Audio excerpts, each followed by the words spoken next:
우리 창세기 1장 1절은 창세기의 서론이며 성경 전체의 서론이고 온 우주와 인류의 출발에 대한 선언입니다. 단순하고도 장엄하고 위험은 있지만 꾸밈은 없고 심오함에도 불구하고 더할 나위 없이 명료하게 말씀하고 계십니다. 하나님은 어떤 분인지, 우리는 그 하나님과 어떤 관계가 있는지, 세상은 어떻게 시작되었는지 단순하고 장엄하게, 위험은 없지만 꾸밈은 없고 심오함에도 불구하고 더할 나위 없이 명료하게 우리 하나님은 말씀합니다. 내가 천지를 창조했다. 태초에 하나님이 천지를 창조하시니라. 이것은 다음에 세 가지를 우리에게 알게 합니다. 사람이 하나님을 만든 것이 아니라는 겁니다. 하나님보다 먼저 있던 것은 없다는 겁니다. 우리는 사람들이 이렇게 말하죠. 죽음이 두려워서 신을 만들었다고. 거꾸로입니다. 우리가 하나님을 찾을 수밖에 없는 이유는 우리가 하나님으로부터 왔기 때문에 그런 겁니다. 하나님 이전에 있었던 아무도 없습니다. 하나님보다 나이가 많은 분은 아무도 없습니다. 태초에 아무것도 없었습니다. 하나님 혼자 계셨습니다. 성부, 성자, 성령님만 계셨습니다.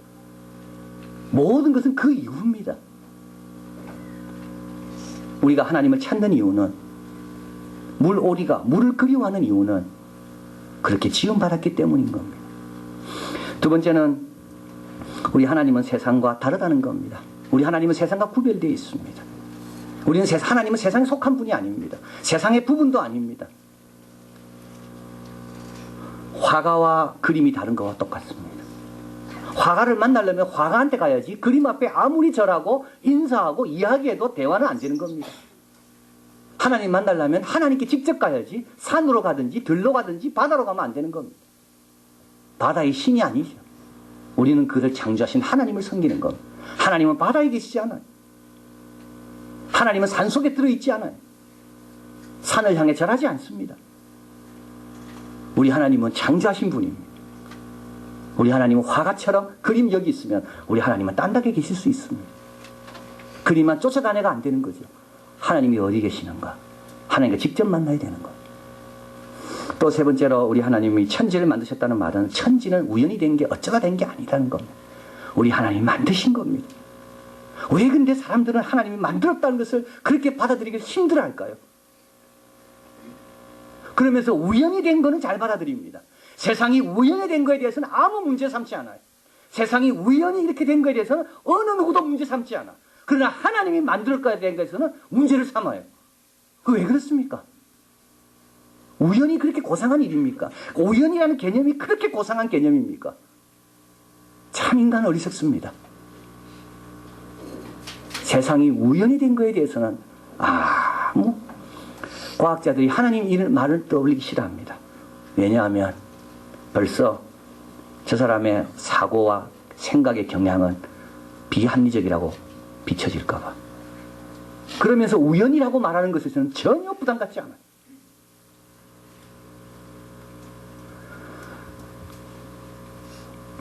최근 태양계 이해와 그 폭이 넓어지면서 점점 태양계 이해를 더 많이 하고 인간에 대해서 더 많이 알아가게 되면서 우연의 일치라고 보기에는 너무나 놀라운 사실들이 과학자, 신학자, 철학자들을 놀라게 하고 있습니다.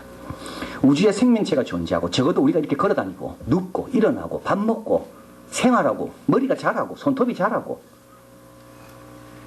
여러분 이거요 쉽지 않습니다. 15개의 물리적 상수가 다 일치해야지만이 이게 가능하다는 것.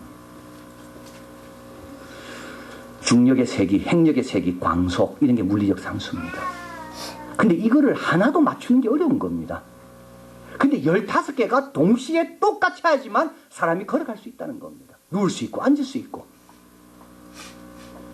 근데요, 진화론자들은 이게 우연이 됐다고 이야기합니다. 화가 날 수밖에 없습니다. 여러분 화가 안 납니까?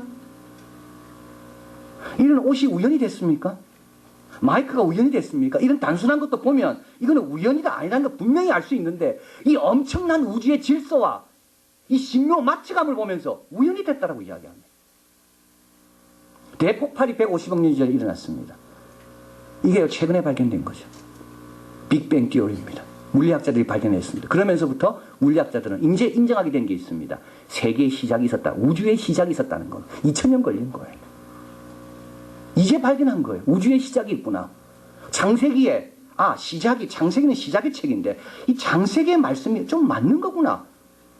그전에는 우주는 처음부터 지금까지 영원히 이 상태인 줄 알았습니다. 근데 이제 발견한 겁니다. 시작이 있구나.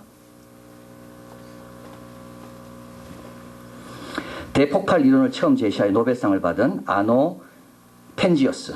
현재 우리가 갖고 있는 최고의 정보, 과학적인 최고의 정보. 그것은 만약 내 수중에 모세오경이나 시편 또는 성경밖에 없을 때 예견할 수 있는 바로 그것이다. 최고의 정보가 있는데 알고 보니까 그게 다 어디 있더라고요? 성경에 있더라는 겁니다. 그거 없어도 성경 믿으면 맞다는 겁니다. 천체 물리학자는 로버트 제스트로, 이제까지 무지의 산에 오르던 과학자가 이제 막 정상을 정복하려고 마지막 바위를 짚고 서는 순간 이제 그 바위만 오르면 다 알게 되는 겁니다. 가렸던 게 우주의 나이가 몇 살이고 우주가 어떻게 시작됐는지 정확하게 알게 되는 겁니다. 왜 우주는 1초가 아니죠. 수억 분의 1초도 오차 없이 딱 정확하게 그때 딱 폭발이 일어나고 그때 멈췄는가? 모르는 겁니다. 어떻게 그렇게 됐는가? 근데 이제 마지막 이제 그 정상에 올라서 그 바위를 걷어내면 그 바위에 올랐으면 딱 알게 되는 겁니다. 이제 그 말을 하는 거죠. 마지막 바위를 딛고 서는 순간 수백 년 전부터 그곳에 앉아 기다리던 신학자의 무리가 그를 반기는 것을 보고 기겁하게 될 것이다. 우리가 또 기다리고 있는 겁니다.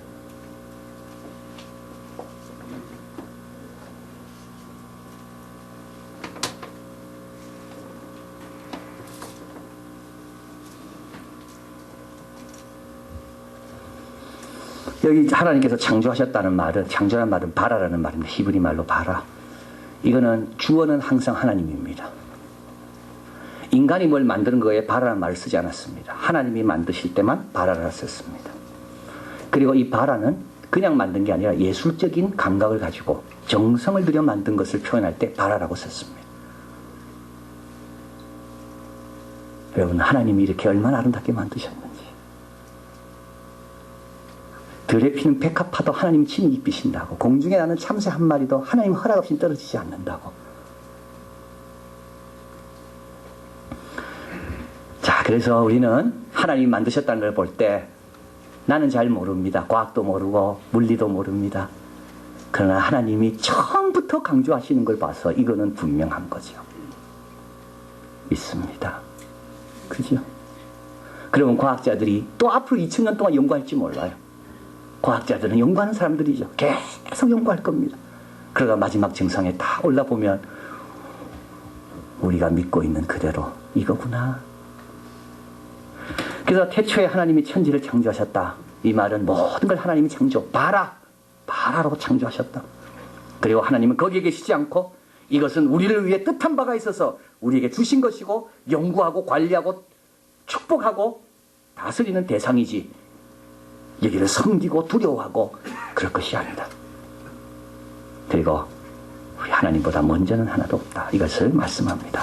그리고 나서 이제 오늘 3절부터 하나님께서 어떻게 창조하셨는가 말씀하는데요. 3절에 가보니까 하나님께 빛을 먼저 창조하십니다. 그 다음에는 뭘 창조하시죠? 하늘을, 대기권을 창조하시고, 궁창이란 말은 이게 휘장 같은 이제 그런 뜻입니다. 아주 딱딱한 어떤 덮개 같은 거죠. 그래서 대기권을 창조하시고, 그 다음에 이제 3일째는 아래에 있는 물을 모이게 해서 바다가 되고, 묻이 드러나게 하시고, 그 다음에 이제 채소가 그 위에서 이제 씨 맺는 열매들이 나게 하시고, 그 다음에 해와 달 별을 창조하십니다. 근데 여기서 해와 달 별을 하나님께서 거기 두셨다는 말은 해와 달 별이 보이기 시작했다라는 말입니다. 그러니까 사실은 미리 해와 달 별보다 우주가 먼저라 그러잖아요. 그죠? 그 후에 사람이 생겼거든요. 사람이 채소가 있고 해와 달 별이 아니라 실제는 해와 달의 별이 먼저고 그 다음에 이제 여기에 생물체가 나오기 시작하는데요. 그래서 여기서 해와 달을 별을 하늘에 두시고 주관하게 하셨다는 말이 이제 보이기 시작했다는 이제 그런 말입니다. 그리고 나서 하나님께서는 하늘에 새들이 날게 하시고 물에 물고기들이 헤엄쳐 다니게 하시고 그 다음에는 이제 짐승을 만드시고, 그 다음에 사람을. 그래서 하나님께서 뭘 만드실 때 순서대로 만드셨습니다. 그런데 그 순서 중에 제일 중요한 첫 번째 순서가 뭐예요? 빛이라는 겁니다. 우리 하나님은 빛 가운데 일하신다는 거. 밤이 되고 낮이 됐다는 말이 있죠. 밤에서 아침이 될 때까지 일 안 하십니다. 빛이 있을 때 일하시는 겁니다. 우리 가운데 창조의 역사를 이루시려면 내가 어떻게 해요? 빛 가운데 있어야 되는 거예요. 그리고 하나님은 그게 해결돼야지, 하나님이 보시기에 말씀하신 그대로 돼야지 그 다음날 일을 하시는 겁니다. 그게 안 되면 어떻게 돼요? 계속 그거 달 때까지 기다리시는 분이죠. 우리 하나님은 순서를 따라 일하시는 겁니다. 그리고 또 우리 하나님은 오늘 본문에 보면 다양한 것을 만드셨습니다. 그래서 같이 한번 본문에 가서 읽어보겠습니다. 11절 같이 있습니다. 하나님이 가라사대 땅은 풀과 씨 맺는 채소와 각기 종류대로 씨 가진 열매 맺는 과목을 내라 하시매 그대로 되어. 12절 땅이 풀과 각기 종류대로 씨 맺는 채소와 각기 종류대로 씨 가진 열매 맺는 나무를 내니 하나님 보시기에 좋았더라.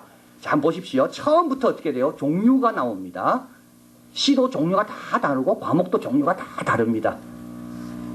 근데 땅이 나오죠. 땅이 내는 겁니다. 대진화, 소진화가 있습니다. 소진화는 종 안에서의 진화를 가리키는 겁니다.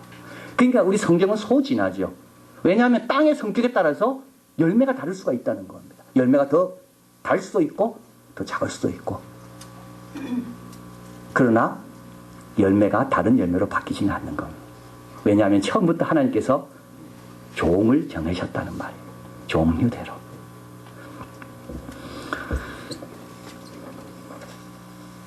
우리 진화론자들은 모든 생물은 하나의 조상으로부터 내려왔을 거라고 추측합니다. 이건 추측입니다. 진화론자들이 쓴 글을 가만히 읽다 보면요, 어디가 사실이고 어디가 추측인지 이 사람들 분명히 안 밝힙니다. 과학적 데이터를 막 이야기하다가 갑자기 근원과 이런 문제에 들어가면 과학적 데이터 없이 마치 과학적 데이터가 있는 것처럼 서술합니다. 그래서 헷갈리는 거죠. 이게 진짜 있는 건지.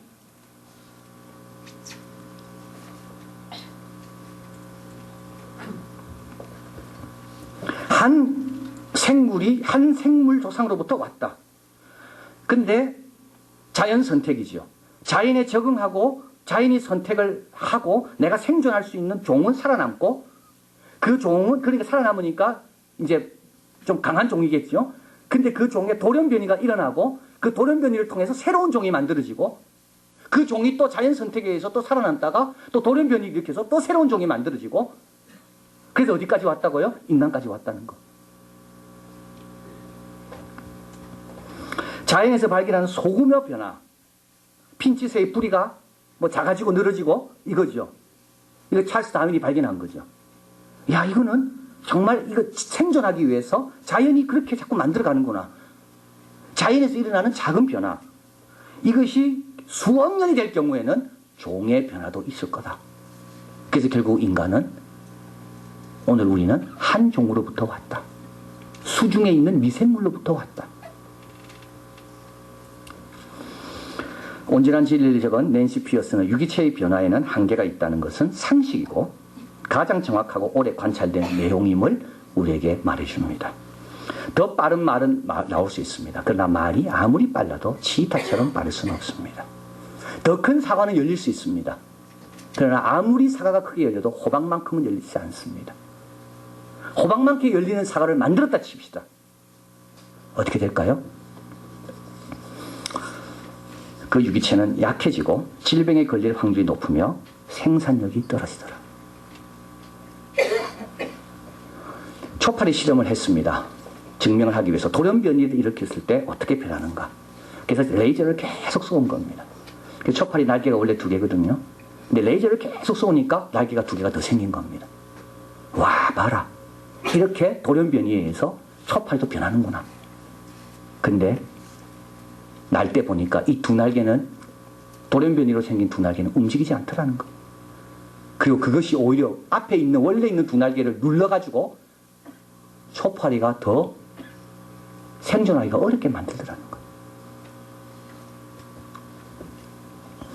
가장 존경받는 육종학자 루터 버뱅크의 말을 이 낸시 피어스는 인용합니다. 모든 생물을 어떤 고정된 한계 내에서 보존하는 자연법칙이 있을 것 같다. 이건 자연법칙, 하나님 정해놓은 법칙이에요. 한계 내에서만 움직이지 그 한계를 벗어날 수가 없다는 거. 하나님은 처음부터 종류대로 만들었습니다. 그런데 이것은 우리 인간에게도 적용됩니다. 지금 인구가 몇 명이죠, 우리가요? 세계 지구에 있는 인구가 69억이라 그래. 저는 55억인 줄 알았는데 69억 차이가 너무 많이 나죠. 얼마나 많은지. 근데 같은 사람은 한 명도 없습니다. 하나님 종류별로 다 다르게 만드신 겁니다. 다 소중한 겁니다. 다 절대적 가치를 갖습니다. 왜냐하면 하나밖에 없기 때문에. 그 오헬리라고 미국의 그 작가, 우리에게도 많이 알려져 있습니다. 크리스마스 선물, 마지막 입새, 우리가 다 좋아하고 아는 그 작품을 쓴 작가입니다. 이 오헬리는 원래 텍사스에서 은행에서 일하다가 횡령죄로 이제 걸리게 되고 이걸 도피 생활을 혼두라스 가서 이제 생활하게 됩니다. 근데 부인이 아프다는 소식을 듣고 돌아가면 이제 잡히는데도 불구하고 그걸 각오하고 부인 간호를 위해서 온두라스에서 텍사스 돌아옵니다. 그래서 본인은 잡히게 되고 부인은 결국은 이제 죽습니다. 이런 배경에서 이제 크리스마스 선물, 이런 마지막 입술 이게 나온 겁니다.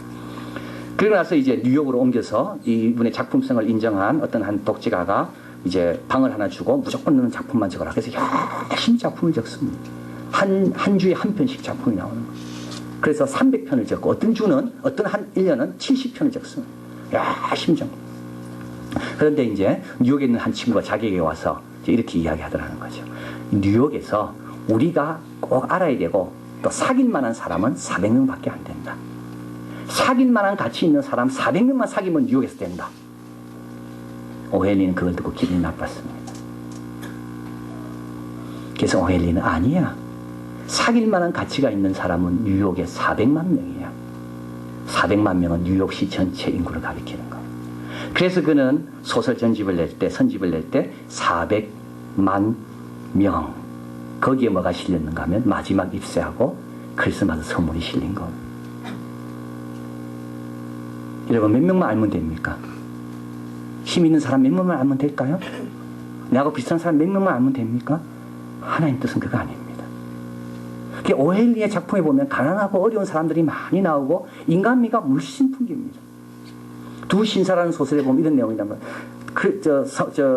추수감사절에 추수감사절에 한 노신사는 벤치에 앉아있는 그 거지를 위해서 9년째 좋은 식당 가서 대접을 하는 겁니다. 근데 마침 그 거지가 그날 오다가 딴 데서 대접을 너무 받아가 배가 지금 너무 부른 거예요. 근데 딱 와보니까 자기 벤치에 와보니까 그 노신사가 기다리고 있어요. 평소 같으면 반가웠겠는데 지금은 너무 괴로운 거예요. 근데 할 수 없이 그 노신사의 청을 거절하기 어려워서 같이 가서 또 식당 가서 먹습니다. 안 들어가는 걸 꽉 넣는 거예요. 그리고 나오다가 병원에 실려갑니다. 근데 병원에 누워있는데 보니까 노신사도 병원에 와 있는 거예요. 이 노신사는 이 사람에게 대접하기 위해서 굶었다는 거예요. 그래서 제목이 두 신사입니다. 이런 이야기. 하나님은 다 창조하셨고 종류별로, 그리고 오늘 본문에 보면 종류대로 있어서 좋았더라 되어 있습니다. 그래서 우리도 다양성을 인정해야 되고 다양성을 누려야 되고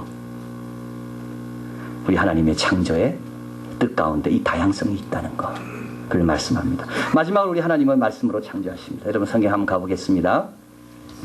2절에 보면 하나님이 가라사대에 나와 있죠. 3절에요. 6절에 하나님이 가라사대에 또 나와 있습니다. 9절에 가보겠습니다. 하나님이 가라사대. 또 14절에 하나님이 가라사대. 20절에 하나님이 가라사대.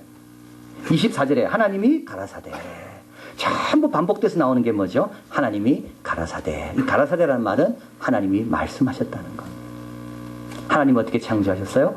말씀으로 창조했습니다. 근데 이게 왜 중요합니까? 이 두 상황이 창세기를 완성할 때 두 상황이 있기 때문에 그렇습니다. 어떤 상황이냐면 창세기는 모세 오경에 들어가는 책입니다. 다시 말하면 모세가 준 율법을 이제 나오게 돼 있는 거죠. 그래서 이제 율법을 받을 백성들에게, 이스라엘 백성들에게 준비시키는 겁니다. 이 율법은 창조주의 말씀으로부터 나오는 말씀입니다. 그분의 입으로 나오는 말씀으로 우주가 된 것처럼 이제 율법의 말씀을 듣게 되는 너희들은 그만한 무게를 느끼면서 이 말씀에 순종해라. 그게 하나의 상황이고요. 또 하나의 상황은 이 창세기는 바벨론 포로로 끌려갔을 때 완성됐습니다. 바벨론 포로로 끌려갔을 때 모든 것이 다 끝났습니다. 예루살렘 성전도 무너지고 다윗 왕가도 무너지고 소망도 없고. 자, 그래서 우리 2절에 한번 가볼까요? 2절에 앞에 보면 이렇게 나와 있죠. 땅이 혼돈하고 공허하며 흑암이 깊음 위에 있고. 이게 바로 이스라엘 백성이 바벨론 포로에서 처한 상황입니다. 너무 혼돈스러운 겁니다. 하나님이 왜 우리를 버렸는가? 너무 혼돈스러운 거예요. 왜 예루살렘 성전은 이방인에서 멸시를 당해야 되는가? 너무 혼돈스러운 거예요. 그리고 공허합니다. 의미가 없습니다. 포로로 끌려가서 아무리 살아봤자 종살이밖에 안 되니까 의미가 없습니다. 그리고 깊음, 흑암은 깊음, 흑암의 끝이 안 보입니다. 이런 바벨론의 포로로 끌려간 사람들이 창조주 하나님을 기억하면서 흑암과 공허와 혼돈을 향해서 반격을 가하는데, 그게 뭐냐면 하나님 말씀 한마디면 이 모든 것은 사라질 수 있다는 것이 이 반격인 겁니다. 할렐루야. 다 잃어도 하나님 말씀 있으면 우주가 만들어진 것처럼 우리 가정과 내 인생에 이와 같은 풍성함과 다양함이 얼마든지 만들어질 수 있다. 그래서 우리에게 중요한 것은 상황과 환경이 아니라 뭐라고요? 말씀이라는 것을 여기서 강조하는 것.